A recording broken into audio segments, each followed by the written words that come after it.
When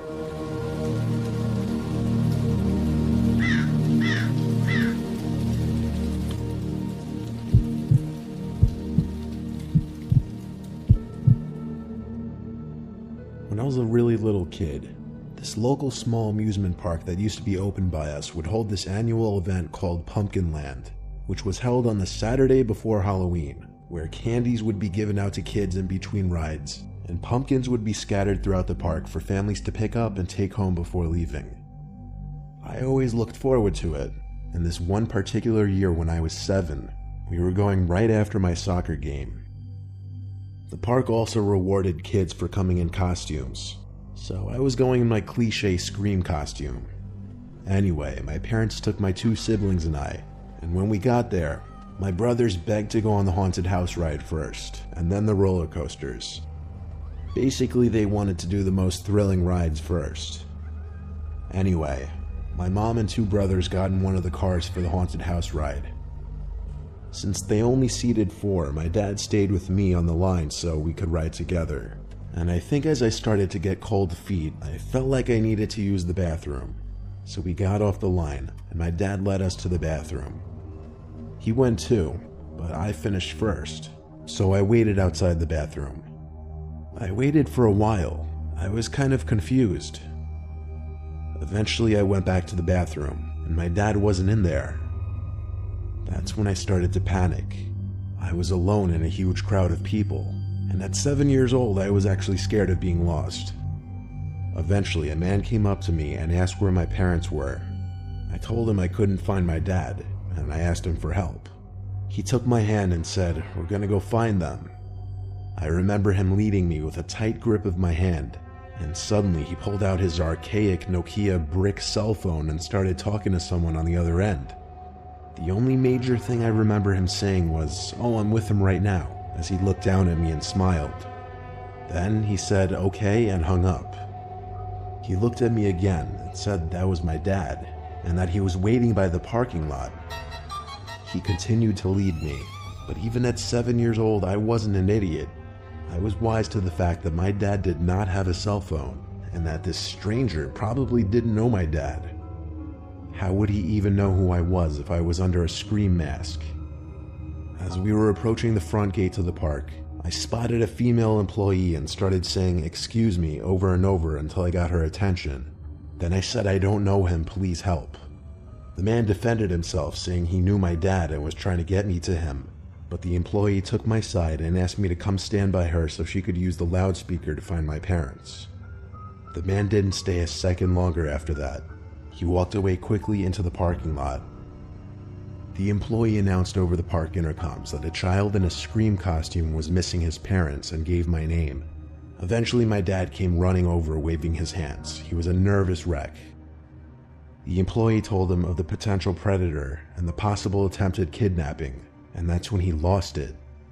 When my mom came over, she was just as furious. My parents asked the manager to see the surveillance footage. Somehow at that time, the amusement park didn't have any surveillance cameras, according to the manager. Still, my parents thanked that employee for getting me away from that man, and we tried to have a normal day after that.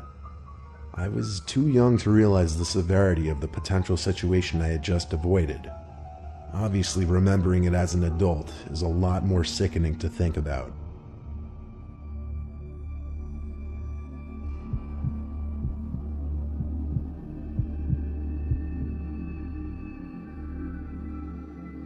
When my mom and stepdad went on their honeymoon, I wasn't trusted to watch the house for the week, so they sent me to my Uncle Ronnie's farm. He lives with my Aunt Susie and my cousin Ronnie Jr. They have a spare bedroom upstairs that I stayed in. It's an old-fashioned style wooden farmhouse. It's big and nice though. The spare bedroom overlooked the crops and the numerous scarecrows my uncle had scattered through the crops. This was in mid-October a few years ago, and my uncle was mid-harvesting his corn at this time of the month. He asked for my and Junior's help. Weirdly, it wasn't tedious work, like I kind of enjoyed doing it. He wasn't using his combine. Instead, we were just hand-picking a bunch of corn. I had this little rolling basket-like thing that I was supposed to fill up. I admired the 3 scarecrows he had. They looked like he put a lot of work into them. They had sweatpants on and varying flannels, along with straw hats over their heads. When we were done picking the corn, I asked Uncle Ronnie how long it took to make those.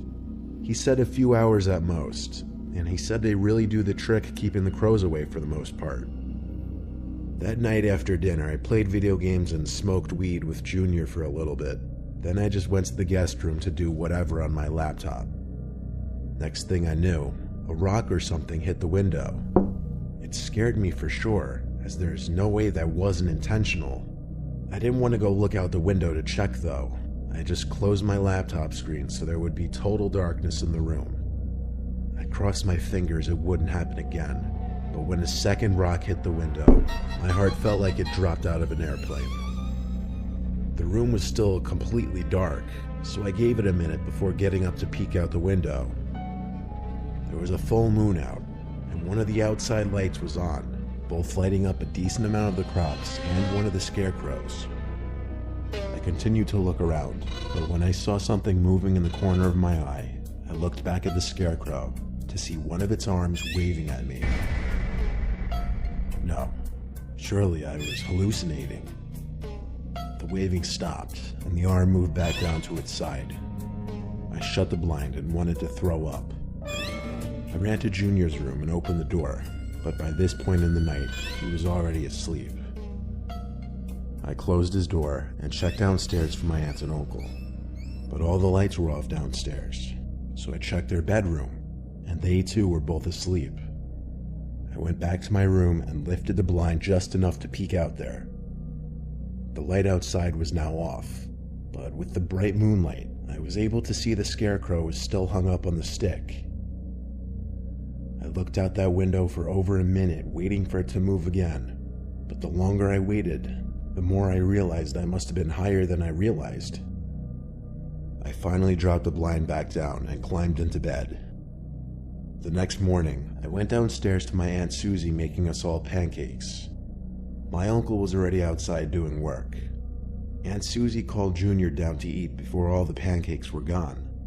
And around that same time, my uncle stormed into the house asking, "Where did the goddamn scarecrows go?" My heart dropped. The three of us went outside, my uncle leading us to show us that all three scarecrows were missing from their posts. That's when I told him about what I saw last night, and how at first I thought I just imagined it, but now it made sense. The nightmarish realization hit me that somebody did in fact throw rocks at my window. They did see me looking out, and someone was posing as a scarecrow. That night when we were all sleeping, the doorbell rang continuously at like 1 or 2 in the morning. I heard my uncle and Junior yelling in the hallway and running down the stairs, so I followed. When he opened the front door, the 3 scarecrows were posted up right in front of the porch, all with red paint stains covering them, mimicking blood. My uncle called the police and turned on all the outside lights on the property. The police, as well as my uncle, chalked it up to some stupid early Halloween prank by a bunch of immature kids. But the possibility that it wasn't, and that it may have been a much more hostile motive behind this, is what really freaked me out.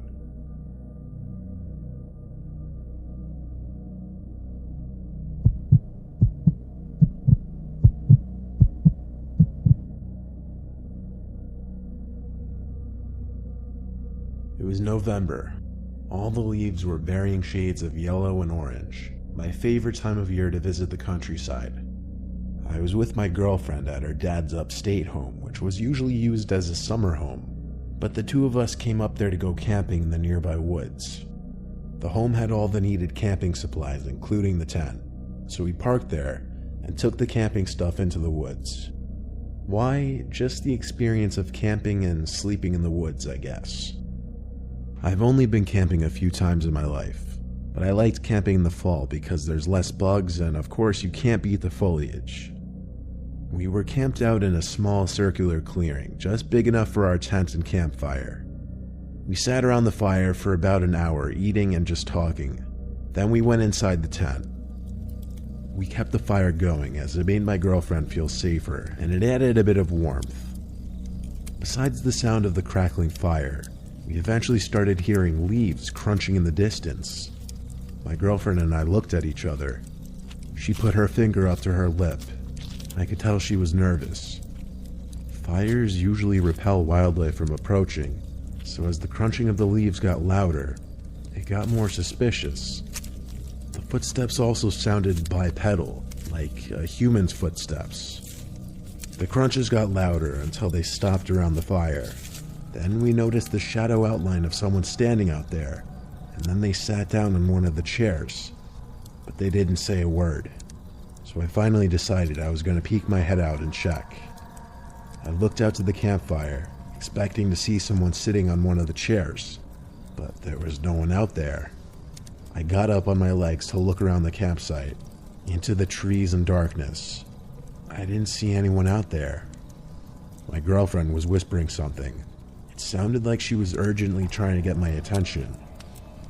So I crawled back inside, and she said, "What does he want?" I replied, "There's no one there." She replied, "What are you talking about? I see him in the chair right now." I looked at the wall of the tent and saw the shadow outline of the person still sitting in the chair by the fire.